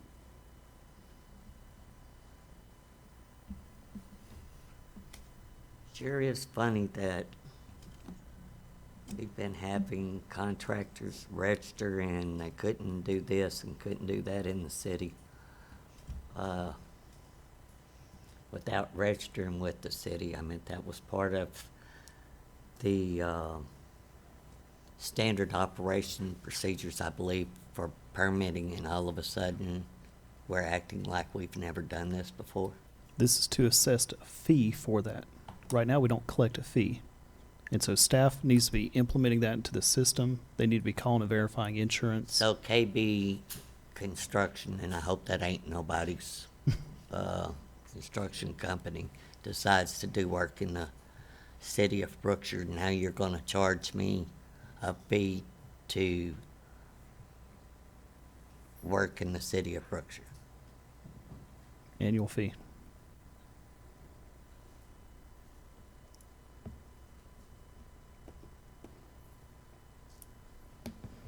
I mean, there's a burden on staff with this, where really the onus is on the city to verify they're insured, that they've got the proper insurance to be working in the city. So there's some procedural stuff our staff should be doing that they're probably not doing. Now, this is an annual fee. It's not per project. It's a one-time fee for the year. It'll run calendar as far as when they got the permit or the registration, not every time they come in, or calendar year, meaning if they came in December 25th and pulled one, they wouldn't be assessed a new one January 1st. It'll be a true calendar from the contractor registration year. Do you not feel like that's going to keep contractors from working in town? Every city around us has this. Every city, probably in the Houston larger, greater area, Okay. has this. I'm at, And really, it comes down to our staff unduly having to perform extra work in vetting these contractors before they give them a registration. And then essentially what should happen is every time they come in to pull a new permit, their file needs to be pulled again. Is their insurance still active? I was just And a fixing phone to call ask. made to the company to verify if there's an active policy. So there's going to be, if they're a repeat permit puller, there's going to be a step that gets taken every single time. And so our staff's time is valuable as well. And we need to make sure we're not losing money essentially by having staff perform these tasks without us, being compensated for it. And what what Guna is, or Dura, excuse me, is proposing is $100, which is actually fairly low for everyone around us. Fulshire's at 200, and there's some other areas that are higher than that. It works for me. It just seems like, now that I understand what y'all are doing. Yeah. This would be for both residential, commercial, as well as contracts and by the, okay.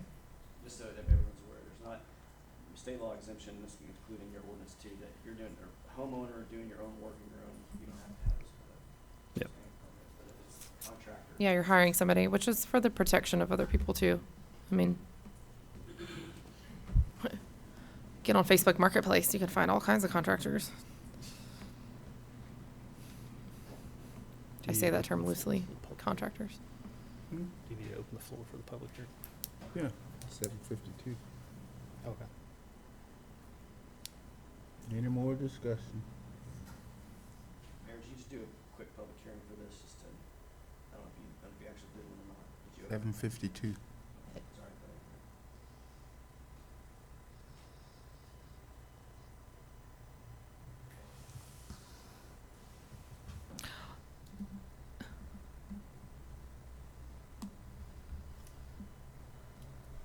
but. Okay.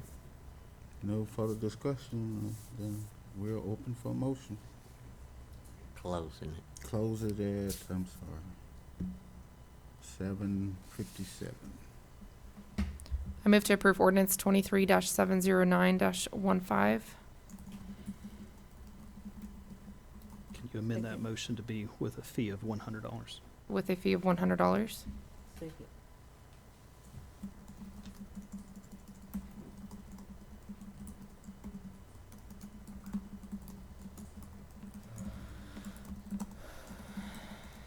Mr. Hill, 4.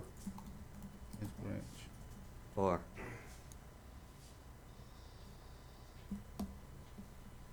motion carries.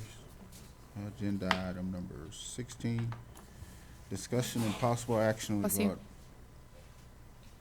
discussion and possible action regarding providing for an update to the city's development and permitting fee schedule. Mr. Hill, Sure. This is Gunda, or Ardura, excuse me. Yes, Say the Mayor. new name because I Ardura, I do. for now. So. That's okay, yeah. y'all answer right. Yeah, we'll answer. It's a good deal for me. Thank you. So, yeah, so, again, I'll just make a brief presentation. We were asked to look at the current fee structure, look at, permit requirement threshold, and also found that there were some information that needed to be added about permit expiration. So one thing that we did find when we started off was there was no comprehensive fee schedule, and I think some of the staff sitting here will attest that it's very hard to find a schedule. And some of the fees were inadequate and definitely lower than the benchmark cities. In your packet, you have a comparison that we did with surrounding cities, and just to kind of give you an idea, and I'll talk a little bit about that in one of the examples that I have. And there were a number of applications that the city was not charging fees for that other cities do, and those do require a lot of staff time. So the proposed fee schedule is very similar to what you have now, and generally this works well. There is a base administrative fee for all permits that come in, and that's basically to help staff recuperate some of the staff time. Then there is an application fee that is based on the type of application, which is basically the scope of work and nature of the permit. And again, recent changes in the state law that require that they have a way of calculating fees.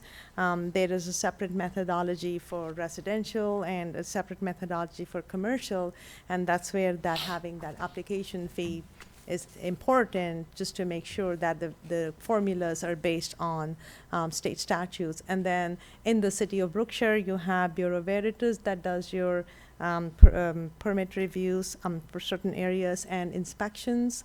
And those fees are based on the current contract between BV and the city. And most that fees goes to Bureau Veritas directly. So we are not proposing any changes to that because that would have to be a contract with the city. Just like I said, you have a packet, and in your packet, there is one attachment that shows what are the current fees being charged in Brookshire and what are the proposed fees. And there is another attachment that tells you where the proposed fee is coming from based on comparison with some benchmark cities that we had looked at. That includes Katy and Fulshire and Houston. So this is a good example, we thought, to break it down to you. So when you talk about residential, if there is a 100-lot single-family residential on 25 acres, so like I said, you would have a preliminary plat process and a final plat process. And currently in Brookshire, the preliminary plat fee is $160, and the final fee is $10, final plat. If you look at Patterson, Fulshire, the numbers are right there. For a preliminary plat for something similar, the fees would range from about $1,200 all the way to $3,600 in Houston. And then the final plat is very similar to the preliminary plat. So we kind of looked at what would be appropriate for Brookshire and kind of landed up at $1,980. I mean, just based on the comparison. Again, this is a proposal. Similar to that for commercial also, again, because of the statutory requirements, commercial developments can be, the fees can be based on the valuation of the structure. You cannot do it for single residential. But for commercial, again, if you look at what's being charged in Brookshire, the processing fee is $10. The $1,810 or $1,800 goes directly to BV, so because that's based on your contract. So what we are proposing is just increasing the part that comes to the city. And again, when you compare it to Patterson, Fulshire, Katy, the overall fee is kind of in line with that. It's not that as low as the residential. And then if it's a commercial development that's valued over $1 million, I mean, which most of the developments are, you will see that the proposal again will bring it to a range or to a level that's kind of in the range. Again, the range is all over the place to all, from $2,600 to all the way to $5,400. So that is an example, and then we just wanted to just see what this meant. And the example here, it's actually January 2022 to March 2023, so about 12 months that we have been here helping the city. We have processed about 10 final plats, 10 preliminary plats, and 1 construction plan set. And if you could, based on your current schedule, what you have collected, this doesn't include the Bureau Veritas fee now, is $1,600. And with this fee change, the additional revenue would be the difference between $32,000 and $1,600. So we see that there is definitely a possibility or potential for the city to increase it. And again, like I said, the comparison is important because all these developers are used to paying those fees in the areas around you, including Patterson. So, so based on that, like I said, we have a proposed schedule. Some of the things that we also found out that there are additional fees that can be considered. That list is also in your schedule, which if there is an excavation within existing streets, consent to encroach, water wells, cities do charge for, things that they have to process, including a letter of map revision. Some cities will have a no zoning letter fee, like just to write a letter saying the city of Brookshire doesn't have zoning. I'm not proposing that, but I'm just letting you know that the deal is to, I guess, just recuperate some cost of service that the city has. So the other thing, again, it's important to note that is while we are saying, it's important to charge fees that are, on par with other cities, it's also important to understand, helps smaller businesses, single-family residential. And currently, the city of Brookshire says that a permit is required for any construction cost greater than $25. And really, I don't know when this ordinance was written, but anything that's more than $25 requires a permit. And based on our experience and observation, there is some scope here to exempt certain permits that are maybe less than 500. So,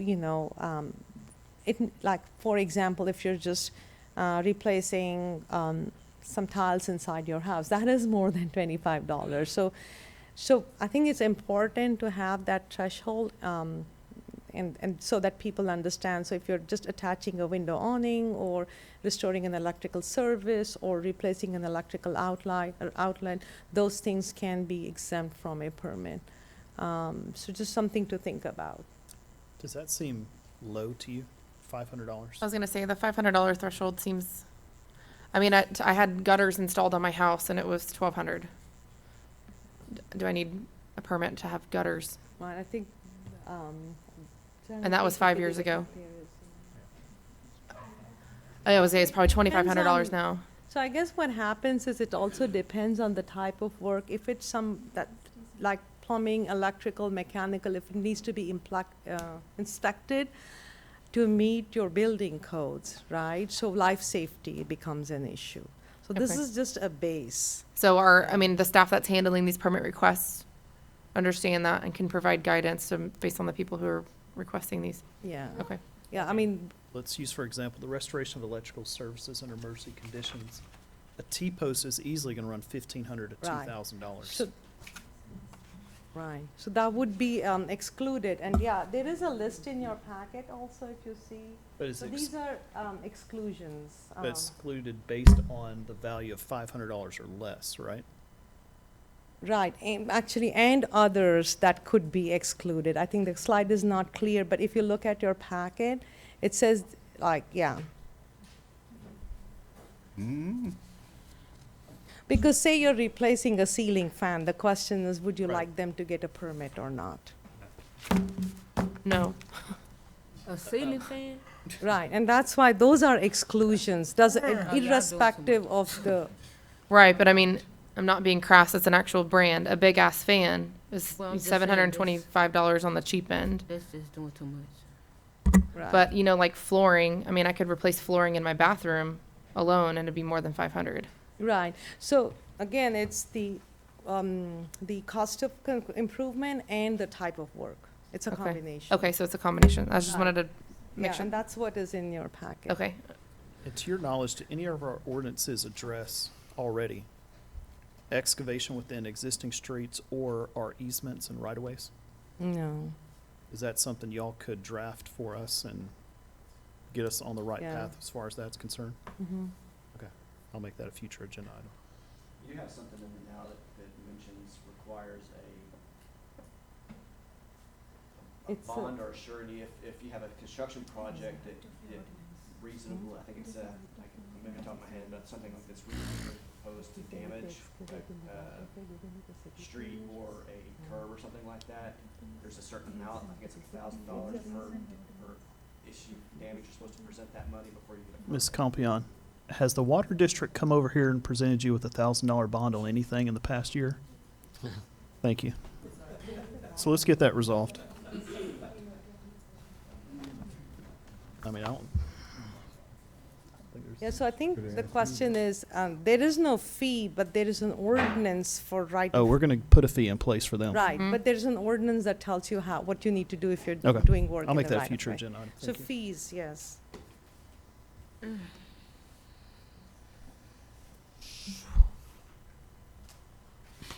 Let's hurry and get to future agenda items.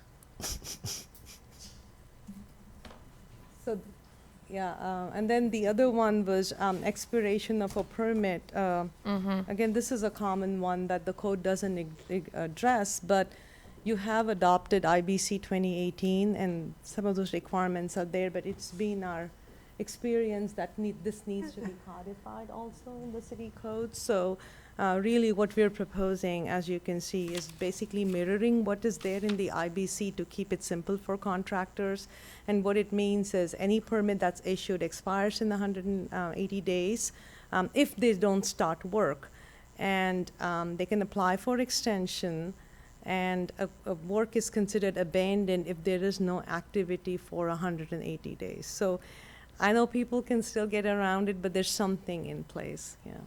Would this have any effect on projects that are currently sitting stalled? It wouldn't, because they are issued permits for what they have. Unless there's I mean, I don't know what the current ordinance says, but we apply whatever the current ordinance says to those permits. There is nothing in the code. There's no, Can they go back to Yeah. the IBC 2018? It depends on when the permit was issued. Mm-hmm. And there is some lapsing provisions in the state code that apply to that too, but those are more general than the others. But those would still require a code enforcement officer. Or just, I mean, yeah, you had to Yeah. look at the site and then see when it was issued and all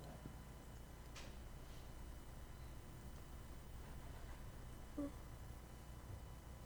So those are the three things that are covered in this motion.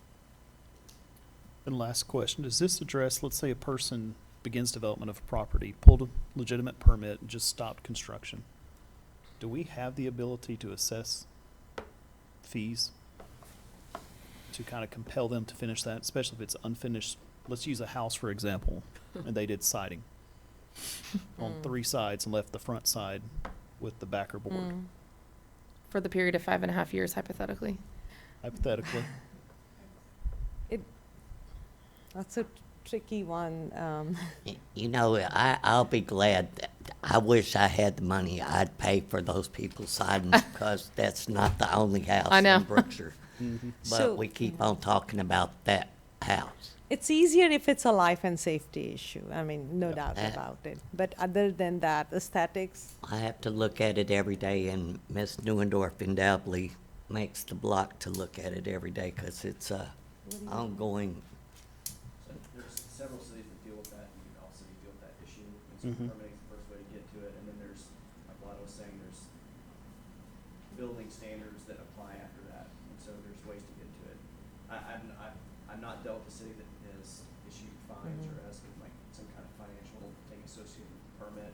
Usually the permit's just dead after a certain amount of time, but usually if you have a building that's open and vacant, that's where substandard structures comes in, and that's where there's the ability to do that. right? So, What we really need to be worried about is these houses that are dilapidated and partially burnt and all of that. If you ride around, you might not be worried so much about his siding.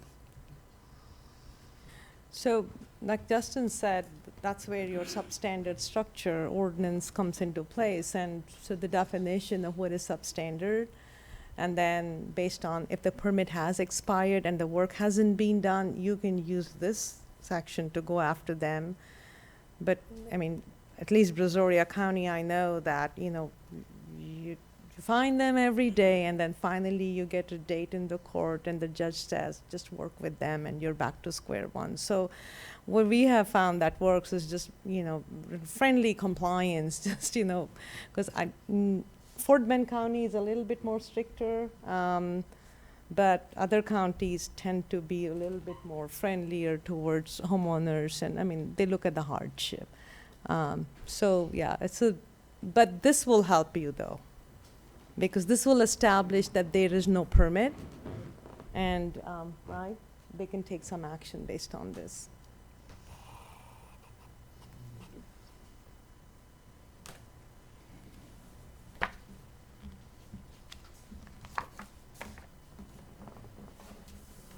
So what's the complete list?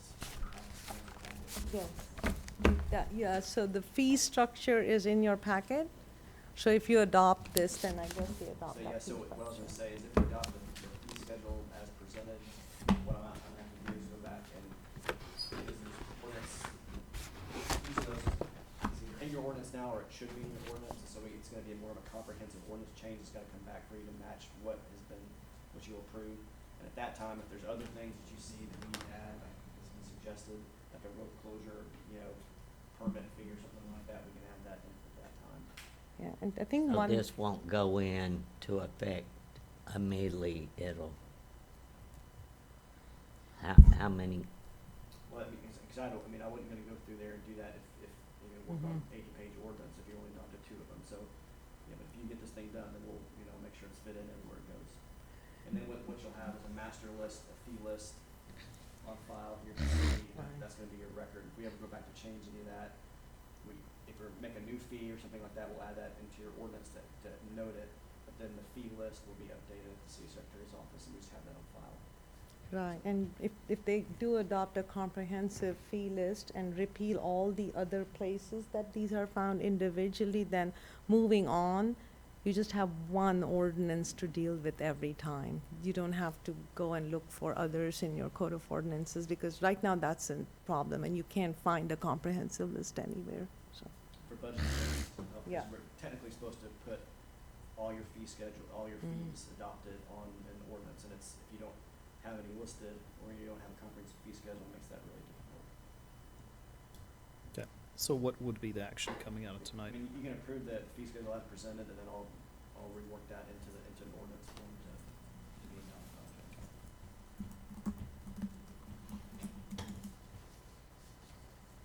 I move to approve the fee schedule as presented.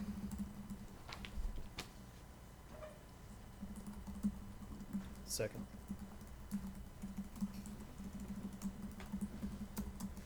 Thank you. Ms. Taylor, Ms. Branch, Or,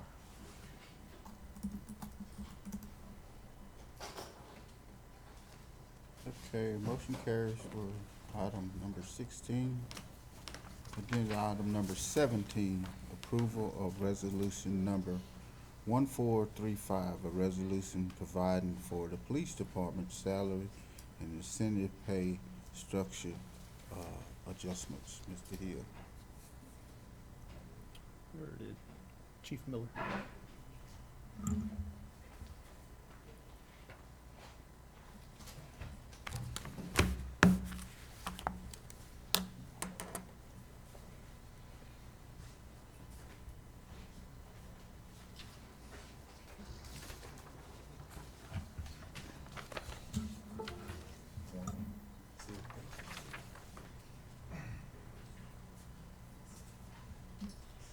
So council, the last several, meetings, we can, discuss about, salary for, patrol. And possibly some incentives to try to get good, officers here at the, police department. So, I did a little research, in Harris County, Water County, Sealy, Fosha, and Katy. So, I come up with a 55K starting salary for patrol.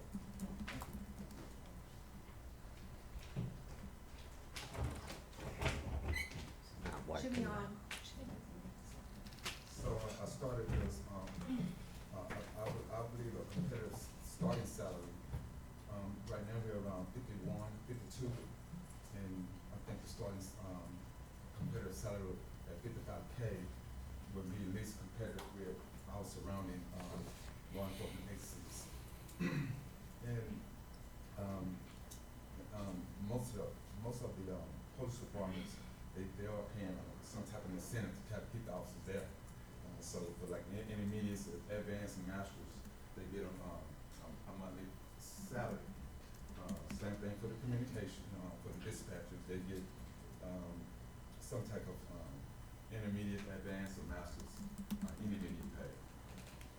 As you see, the educations, you have a associate degree, a bachelor's degree, a master's, bilingual, if you, speak Spanish, some other, foreign, language, then you should get paid for that.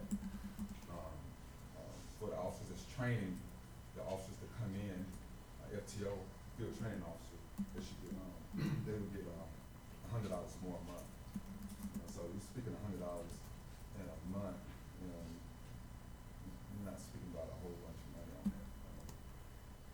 K-9, we do have a K-9, we was close to losing our K-9, but we do have a K-9 officer now, and it would be good if I can at least give him some incentive for getting the K-9, taking the dog home and taking care of the dog. And the last thing was clothing allowance, 140 to 6 months, maybe perhaps just buy some boots. We used to kind of do that back in the day. We kind of got away from it, and if we can bring that back on the boots. That's pretty much what I got. So what y'all have before y'all is the prices monthly. Those are monthly prices. So Except for the clothing. what you're proposing is you're going to pay a rookie the So- 55,000 a year. So, rookies, this really on the ones that's like already here. Oh. Rookies, they would start off at the minimum, probably about 48. Then after 6 months, if they make it through the 6 month training, then they get bumped up. But no, they don't start off at 55. Thank you. Another question or another incentive might be, you know, a lot of our officers used to live here in town. They would get security jobs at these apartments, and the apartments gave them free rent. And if we gave them something extra for being here on time, because if you have some confusion and you need a, Right. Which we They- don't have any officers at this point that Right. sit in the city, but I'm trying to at least get the officers to stay close, at least 20, 25 minutes away. sure, but I if you didn't- done an incentive like that, Yes, yes. that might help. Right. So in our discussion, me and Chief on this, the county's roughly at 53, 54. 54. So this will put us just above the county, which should be a drawing point for some people. I've lost a couple officers to the, about 3 or 4 officers to the county, just because they at 54, 5 or whatever it is. And we have to remember the county has a whole lot more money than Well, Brookshire does. but here's where we're at. To that point, when I did the math of the 2022 salaries as they were doled out, we were just over let's round up to 1.4 million in salaries, no incentives, just salaries. Right now, at the current level of officering, the 2 new hires that were just made, as well as 5 additional hires that Chief would like to make, we're at 1.13. So it's about a $245,000 deficit from where we were in 21-22 levels. And our allocation, I believe, in the budget was 1.5 for salaries. So even with what all he's proposing, we're not going over what's already allocated in the budget. And again, that would put us just above the county, add some incentives that hopefully would attract some quality people. I'd like to discuss some of this in executive session. Okay. Could a motion be made to approve this? Well, no, let's, I guess, discuss an executive session. I apologize. That would be more appropriate. Thank you, Chief.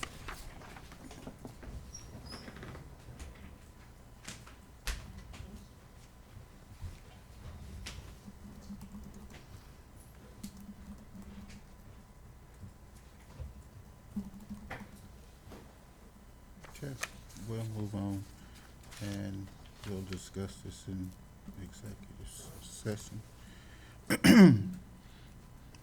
We'll move on to agenda item number 18, approval of a resolution 1373, a second reading of a resolution approving a project of the Brookshire Economic Development Corporation regarding purchase and installation of a generator at City Hall. Mr. Hill. I guess I was attributed to this, but evidently the second reading was never performed, so this is just a procedural step. So with that, I make a motion, we approve Resolution 1373. Second?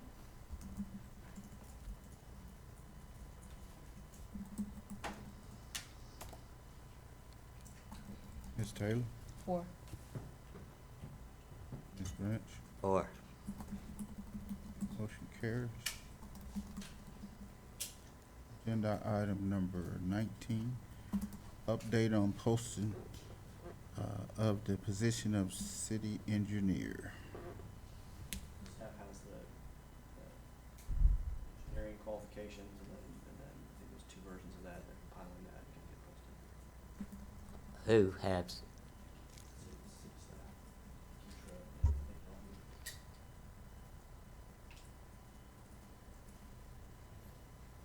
Rodney. Mr. Rodney?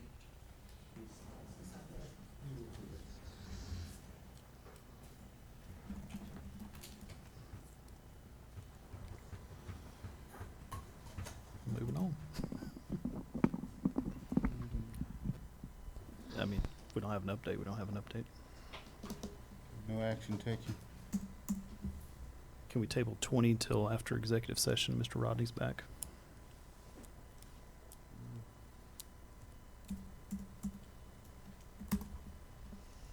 Next agenda item is Number 21, request for future agenda items. I'll start with you, Ms. Newendorf. None at this time. Mr. Hill? The first one may take Mr. Pruitt a few weeks, but discussion possible action ordinance regulating short-term rentals. Short-term rentals.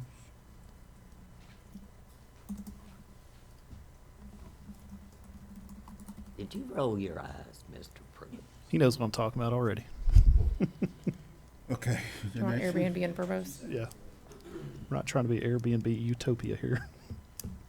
The next one, discussion possible action contract for lawn maintenance of city parks, field across from City Hall and Highway 90.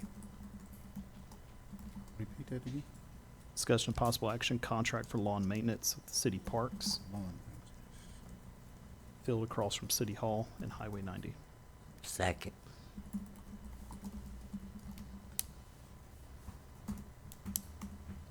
Ms. Newendorf? 4. Ms. Taylor? 4.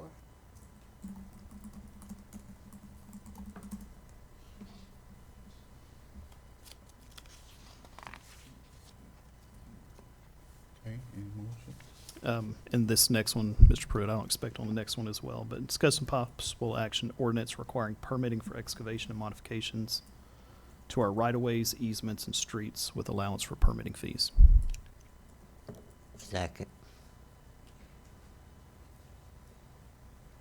Excavation and modifications to right-of-ways, easements, and streets with allowance for permitting fees.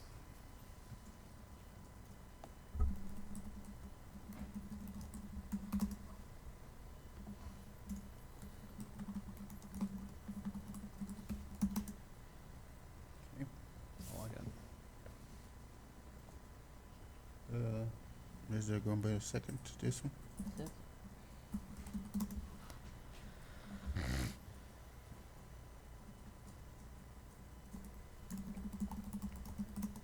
Ms. Newendorf 4. and Ms. Branch. 4. Next one, Mr. Hill. That's all for me. Ms. Taylor. None at this time.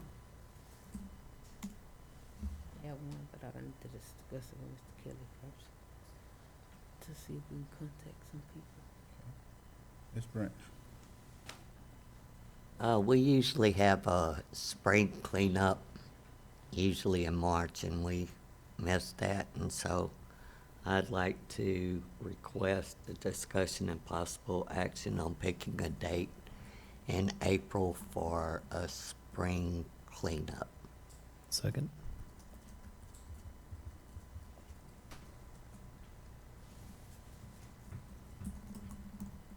Ms.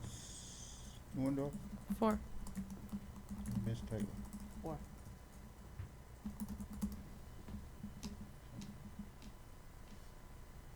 Ms. Branch, any more? No, thank you, sir. Okay. I don't know how those are gonna be implemented because Mr. Rodney's not here to take Where did those. he go? To the restroom. So you might wanna keep He went them. that way with Miller a while ago, and he hasn't come back. Huh? I have the notes here, I'm recording of it. Okay, well, I'm trying to do the same. Are we gonna move on? Sure. I'm just saying, you might want to let him know what the future agenda items was. I have them to my best knowledge. Let's see, where We is can that? move forward. Let's see if he's, what's going on, why he's not here. He's done messed all now. Huh? Gonna have to repeat them anyway. And just move on. Well, Agenda item number 22 is council reports and community announcements. This one.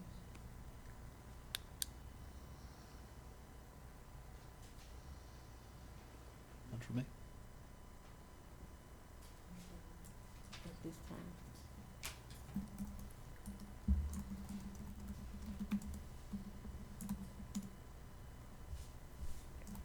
Well, what were these guys here for? Executive session. Oh,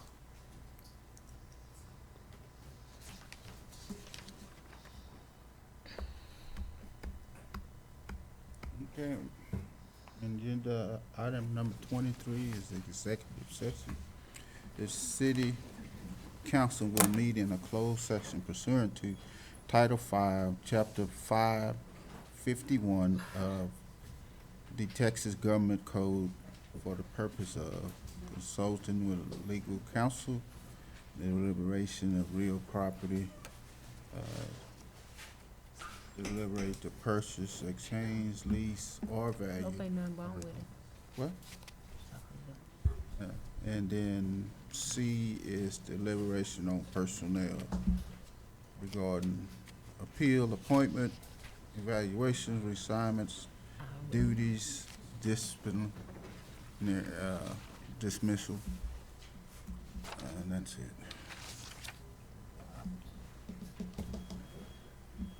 You guys wouldn't mind exiting from, then we'll call you in. Thank you so much. Thank you, you're welcome. Thank you. Have a good night.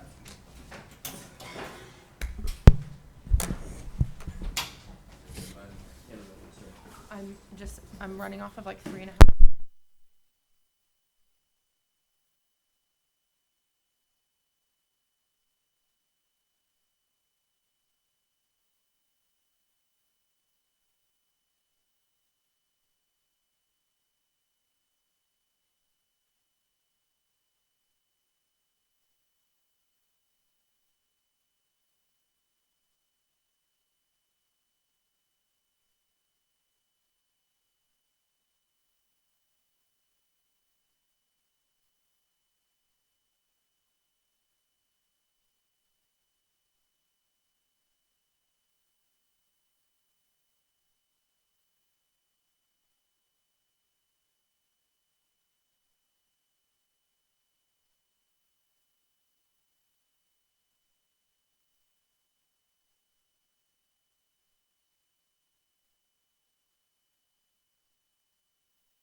You ready? This shit straight to break. Okay. We're back in session. It is now 10:17. Oh, no, am I making this one? Sorry, I made that one. It's not stuck. This one. We're gonna go with 7. Let's go back to agenda item number 7. Approval of resolution number 1434, a resolution providing consent to the creation of Waller County Municipal Utility District number 54. Make the motion, we consent to resolution 1434. Second.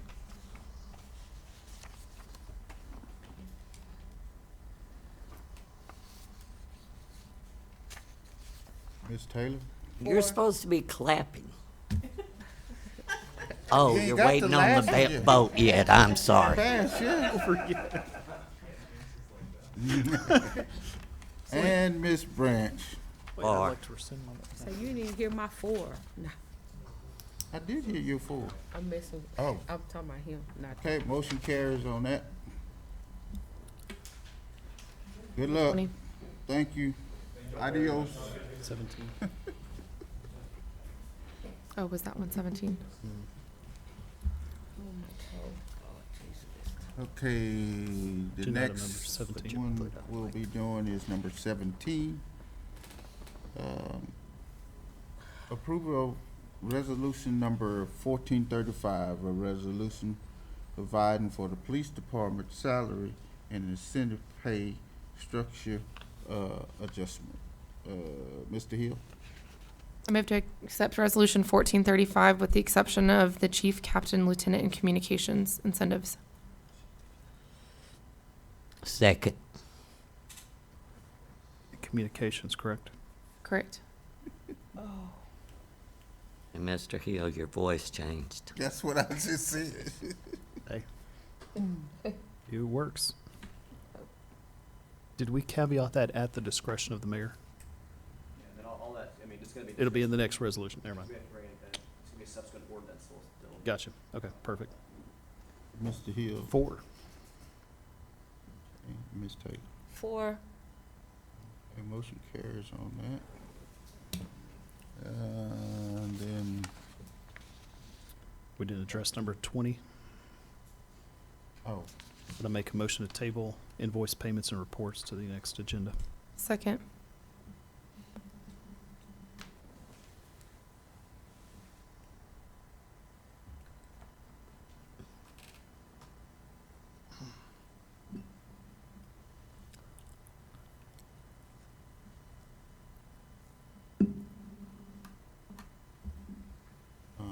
Ms. Taylor 4. and Ms. Branch. 4. Motion carries on that one. Mayor, 24. could we look at number 21 again? We can look at it, but, She wanna add something. She adding. yes, ma'am, Ms. Branch, what you, I'd like to add that we look at houses that needs to be demolished due to fire and or structure damage and send out notices to landowners or property owners and then demolish with levies on if they don't correct the problem. Second. Are these only abandoned structures or structures that probably need to be condemned? Yes, About 10 of them. we got 10 of them on one street. Who seconded? Ms. Taylor did. Ms. Taylor?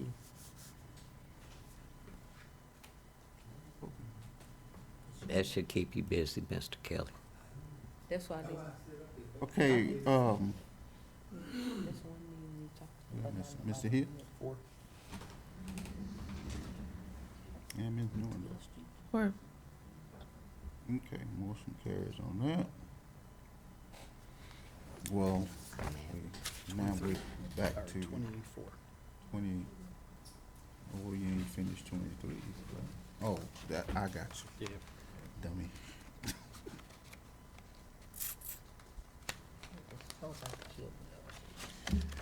Okay, the next one we're gonna take care of is agenda item number 24.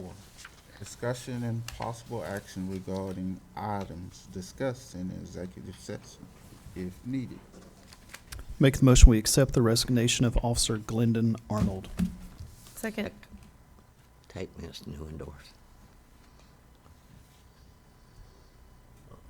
Hill and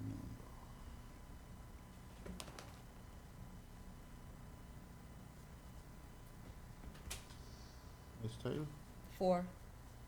and Ms. Brown. 4. What else we got? Nothing? 25. 25. Agenda item number 25 is adjourned. I make a motion, we adjourn. Second.